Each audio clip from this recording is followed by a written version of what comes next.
The last class we stopped at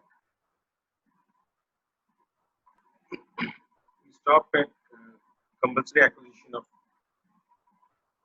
capital gains on compulsory acquisition. Now we look at capital gain on conversion of debenture into shares. Sorry, we have already seen this when we looked at deemed cost of acquisition as to what is the value when a debenture is being converted into share. What is the value of the share in the hands of the person to whom it is getting converted? He was earlier holding debentures, it is getting converted into shares now. So what is the value of the cost of that acquisition? So, but here we are looking at the capital gain. There also we have done the problem. That's why I'm saying that problem which we have done, I'll tell you the number. Capital gain arises only when the converted shares are transferred and chargeable in the previous year in the shares are transferred. Full value of consideration, sale value of shares, which means if I have to explain like this.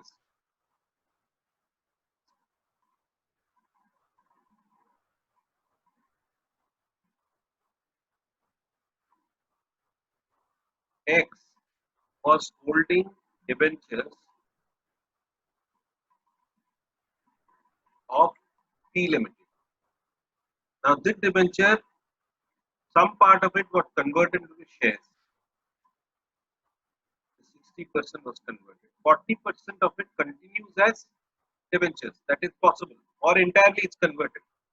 So what we are talking about is when it gets converted, what is the, and this one is being sold later on by X. Right? Now, what they are trying to ask is what, when there is selling this, what is the value of capital gain here? So, but the conversion part, when it is converted, there is no capital gain are transferred. Only then capital gain comes, not at the time of conversion. Okay. Therefore, sale consideration of this share when he sells, less cost of improvement and cost of debenture in relation to the shares that was acquired. This is what we learned earlier, deemed cost of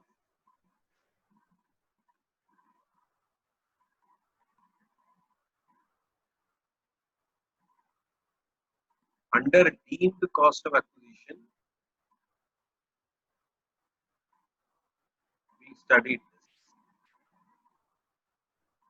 That is what we learned. But now we are looking at the capital gain. So there is nothing much.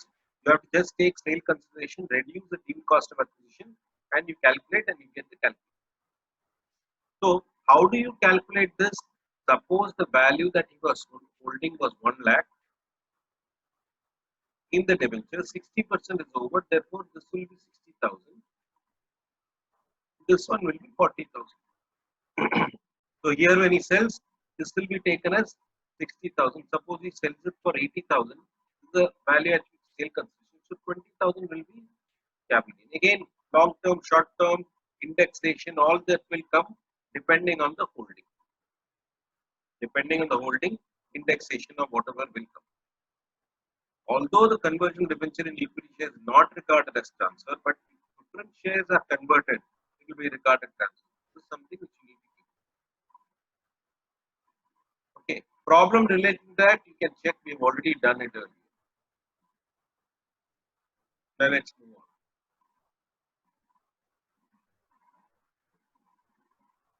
Now this is again capital gains on distribution of assets by a company on liquidation. We have just seen piecemeal distribution. Similar to that, when company is liquidating, they have to pay to the shareholders, right? So how do you compute in the hands of the shareholder first?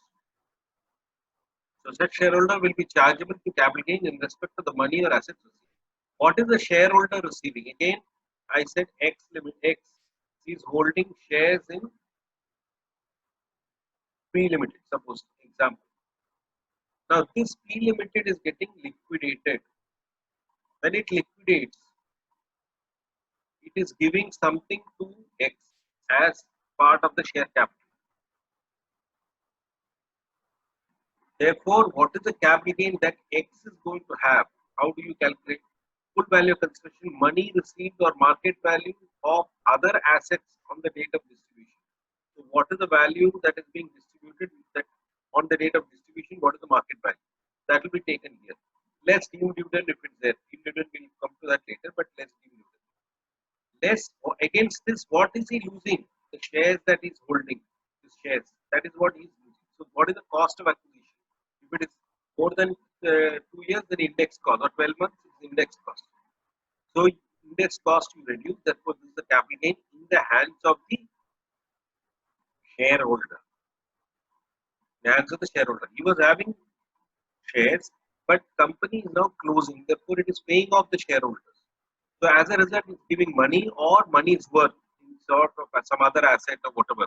So whatever if it is money, no problem, you put the value, whatever it is. If it is some other asset, that value has to be taken and less deemed dividend. That is your sale consideration. Less index cost of acquisition will be your value here, and balance will be capital.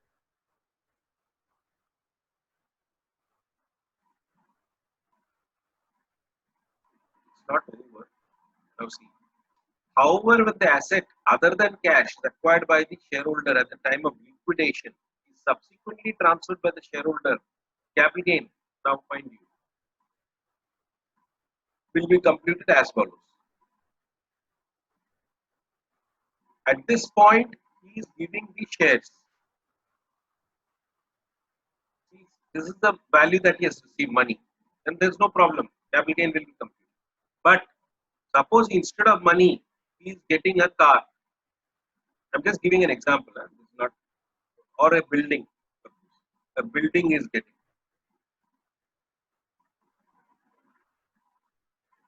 He is getting a building. This is the sale consideration of the shares that he left. So he was holding shares. X was holding shares. Now that is gone, for which you have calculated capital gain. Instead of shares, what did he get? Not money, but a building. Who is now owning it? It was the company P Limited was owning. Now X is the owner. How X is owner? Because he was satisfied for the shares that he was having with the building by P Limited. Now after some years, this X is selling the building. The asset that he got as sale consideration, he is getting that building. He is selling that building. Therefore, there will be a capital gain. What is the capital gain? Capital gain will be at which what the sale consideration will be at which he is selling. Less, what is the cost? He didn't buy this. He got it against this. So here this market value which was there at that time what you have considered will be his cost of acquisition. Again, deemed cost of acquisition. Cost of acquisition. See, that is what we are trying to say.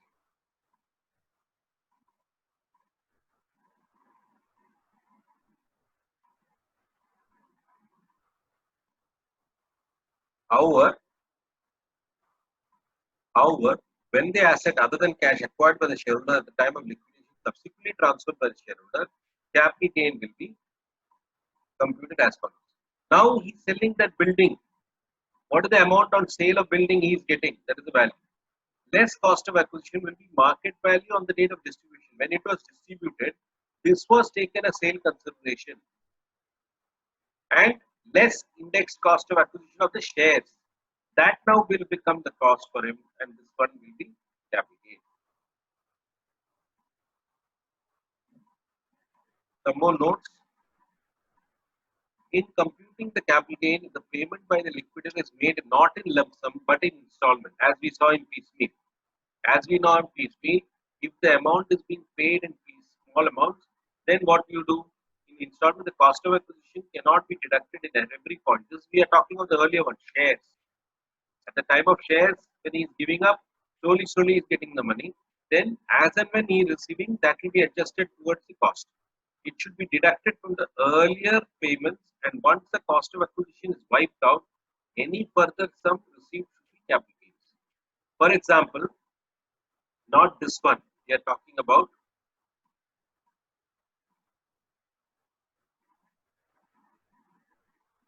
this one. So suppose here,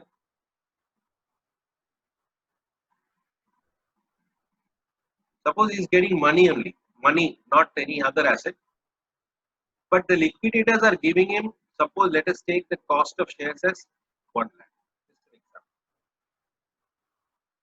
Now he is holding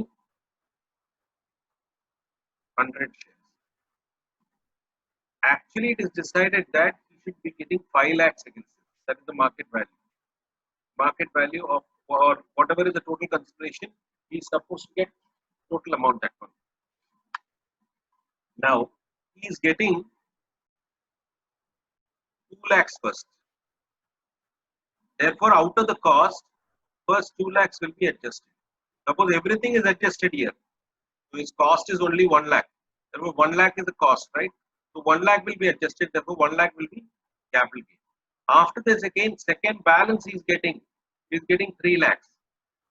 At that time, what is the cost? Nothing is available now. Everything is finished out of the 1 lakh. You already adjusted. Therefore, entire 3 lakh will be capital gain. That's what. Suppose you are getting in installments, the cost should be adjusted to the first one by one. It has to be adjusted. If everything is first, then balance whatever you are getting will be capital.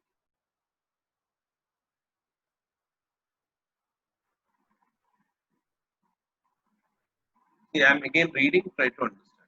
In computing the capital gain above, the above means the earlier one. If payment of by the liquidator is made uh, not in lump sum, means together, but in installments. That is it one by one. The cost of acquisition cannot be deducted at every point of time when there is a receipt from the liquidator. When there is a receipt from the liquidator, it should be deducted from the earlier payments. And once the cost of acquisition is wiped out, any further sum received would be completely liable to tax as capital gain. Okay. Now, section 42(6) is a charging section independent of section 45. Therefore, even if a particular income cannot be brought to charge under 45, same will be brought to under 46. The conditions surrounding sections are satisfied. The word used in 46(2) is an asset, not capital asset. Thus, even rural agricultural land is distributed by the company in liquidation to its shareholders. There will be capital gain, and in the case of N. Bhagwati Amma. So, here they are not talking about capital asset, they are talking about asset. Therefore, capital asset for the purpose of this does not include rural agricultural land. Already seen that. But when it is asset, it will include rural agricultural land. Therefore, even if rural agricultural land is distributed by the company in liquidation to shareholders, there will be capital gain to the shareholders. That's what they say. You cannot escape.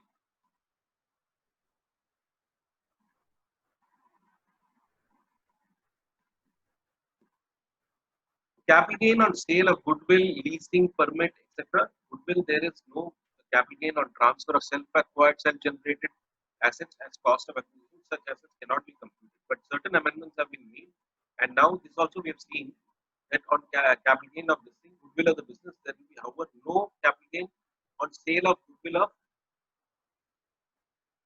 Again, this I'll just check. I think there is a change here. I'll just check this out. Trademark or brand name associated with the business, right to manufacture, produce, or process any article or thing for consideration, patents, copyrights, rights. All these cases, there is going to be capital gain, what they are saying. And we've already seen cost of acquisition. What is the cost? We've already seen this earlier. I'm not repeating. We have already seen when we did deemed cost of acquisition and all. The cost of acquisition, when we discussed, we've already seen this. Same thing is being repeated now. How the cost is going to be taken. Now, this is something treatment of advanced money. If you remember, one of the problems that we did, wherein we discussed a problem where X tried to sell the property to Y. I don't remember the name. Got 10,000. Then what happened? He gave advance Y, but ultimately the transaction did not take place because Y could not purchase the property on the due date. This was only an advance. Later on, X gifted it to his friend Z, and Z tried to sell it to another person B and got 50,000 as advance. That also failed. Later on, X sold to C for whatever price and capital gain was computed. When you were doing capital gain at that time, what did you do? From the cost of acquisition, this 50,000 was reduced and only on the balance indexation was done. Why? Because this money was received earlier. It was not taxed then. Only when ultimately he is selling to somebody else, this adjustment will be done by reducing the cost of acquisition. And so what was happening earlier was, even though you got the money and you benefited out of it, you forfeited that amount from B because the transaction did not take place. Later on, when you are actually selling it, it is being taxed in this way. How? Indirectly, by reducing the cost of acquisition. From the cost of acquisition, the 50,000 is, therefore it's a lower amount, index it, and your capital gain will be more. But now what they have told, now after a particular day, the whole thing is changed. What they have said in this case, wait one second. In this case, suppose this is received in 2019-20 for our example. What we told was this was received in earlier years, prior years, 2015-16 and all. If it's received, this is what is being done, what we discussed. But if it is received in 1920 and he has still not sold the property, he has still not sold the property. At that time, he has forfeited this amount. Earlier, you need not have done anything to this. Just keep that 50,000 sit quiet. But today, the new provision says the moment you forfeit it, you should offer it as income. The offer is at income, I believe, under other sources. Under other sources, please offer. You cannot wait till you sell the property later on. At that time, you will adjust. No, you just give the money, advance if you have forfeited, immediately it should be offered for income under other sources. This is a big change in its good, because otherwise you will have to remember later on, you have to reduce and all that. It was cumbersome, very difficult. This has been made simple now. The moment you forfeit it, it is income.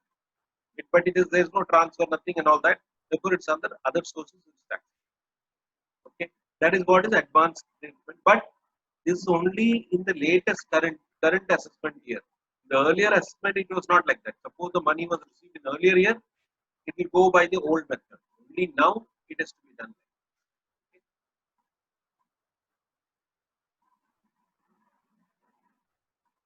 Now, before I go to the next one, some small sections are there. These are, we'll come to that. TC is important, but we'll come to that little later. Before that, I want to discuss something so that you can have a problem.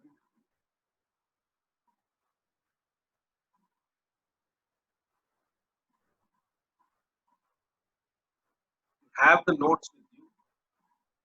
Okay?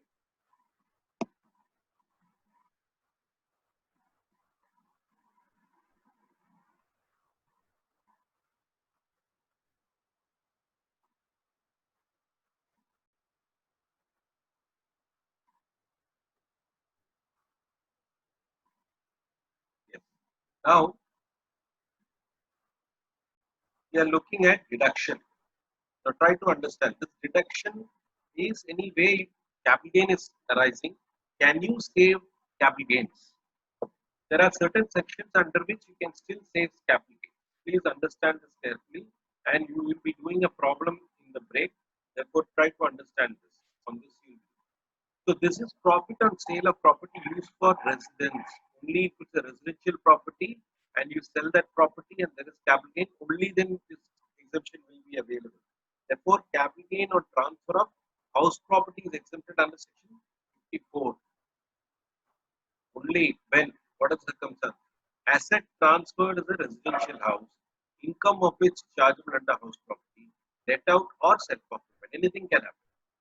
Asset is a long-term capital asset and hence long-term capital gain. It's a long-term capital asset and hence long-term capital gain. Transferred by individual or HUF within the specified period, purchased or constructed another residential house. So you should have transferred, it should be transferred by HUF. So other than individual HUF, it's not available. Number one, it should be a residential house under house property. It should be a capital asset chargeable to capital gain, which you are selling that property. Transferred by an individual only, and within a certain period, he should have purchased, constructed another residential house. Another residential house. That is the condition. That means, in simple words, residential house to residential house. That's how I can. That means you're selling one, you're buying one. You're selling one, there is capital gain. In order to save that cap, in order not to pay the capital gain, you have to invest in another residential house. Now, okay, sir, that's all fine. So, but what is the time period of the new residential house? If you are going for a purchase, say a flat or a house which is already built, you have 1 year back. That means the original house you are transferring this date. Today is what? Today is 29/9. You are transferring today. You could have purchased a house. Mind you, house is not land. 1 year prior, that is 29/9/2019, you could have purchased, or 2 years hence.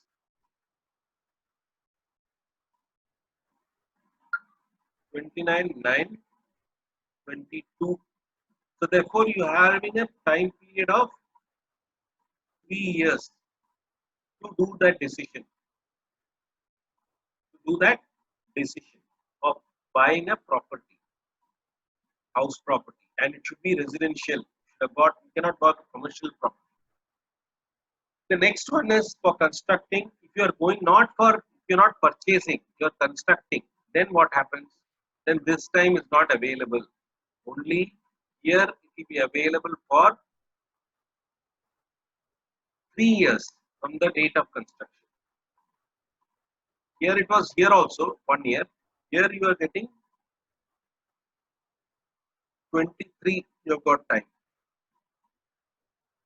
See the difference. Here it is 1 year before, 2 years after.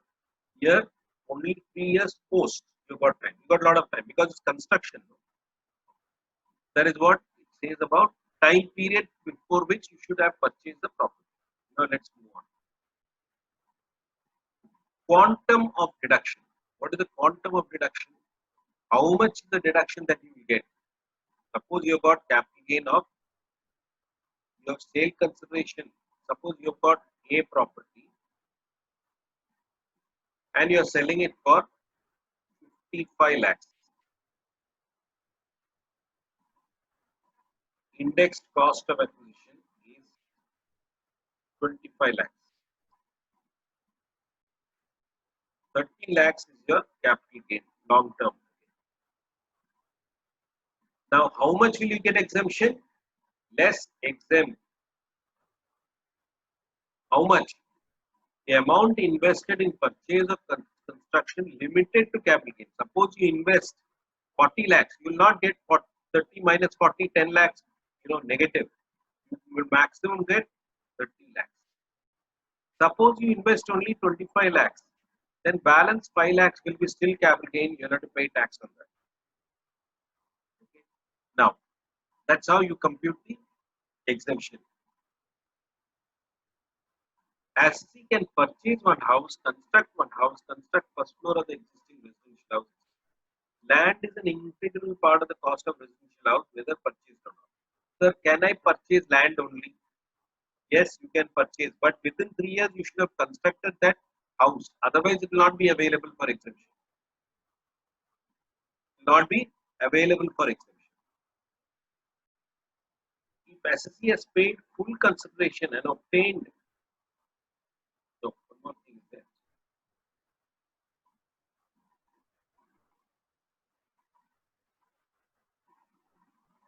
construction of new house is started before the date of transfer should be completed with after the date of transfer. So I told you this is the date of transfer 29/9 and I said 3 years from here. What? The completion of construction. Can he have started before that? Yes, he can have started. That's not a problem. But completion, he's got 3 years. Within 3 years, he has to complete. If the assessee has paid full consideration and obtained possession of the house within the specified time, he is entitled to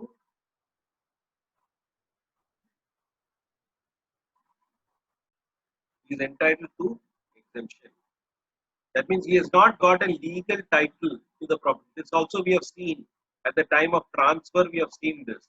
This is a transfer for the purpose of capital gain. It is entitled to exemption because it's a transfer. We have seen where a flat was being registered.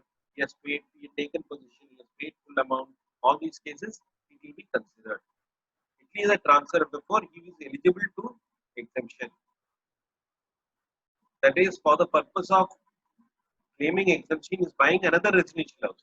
The problem is he has paid all the money, he has obtained possession, but he has not got the legal title. Even though he has not got the legal title, still he will be able to claim the exemption because it is a deemed transfer or it is eligible as a transfer. Now, tell me one more thing. What is the due date of filing the return normally? Venus, you know, due date of filing the return for 2020, 2021. Yeah, tell me. March. 30th September. 31st July is one September. date and 30th September is for other cases where there is a tax on. Right. Now, for this year, you are computing the capital gain and you are getting a capital gain of, as you said, we saw 30 lakhs in that earlier case. Right. Now, what are they saying? You either buy a property or you construct. But if you buy the property, how much time you got after the date of transfer? You got 2 years. And if you're constructing, you got 3 years. Now, is it enough that this capital gain when I compute and I say exemption claim 30 lakhs and I claim it and I don't do construction? How will the government be able to control this? Because return has to be filed here. And when you file, if you are going to claim exemption, how will the government ensure that you are going to claim the exemption? You understand what the problem is, Parna?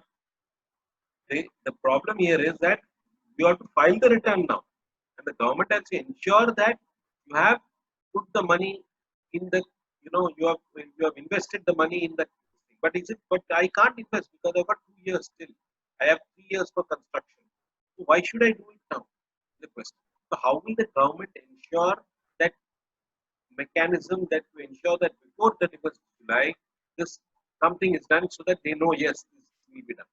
For which what is called as a capital gain account scheme is there. Let me discuss that.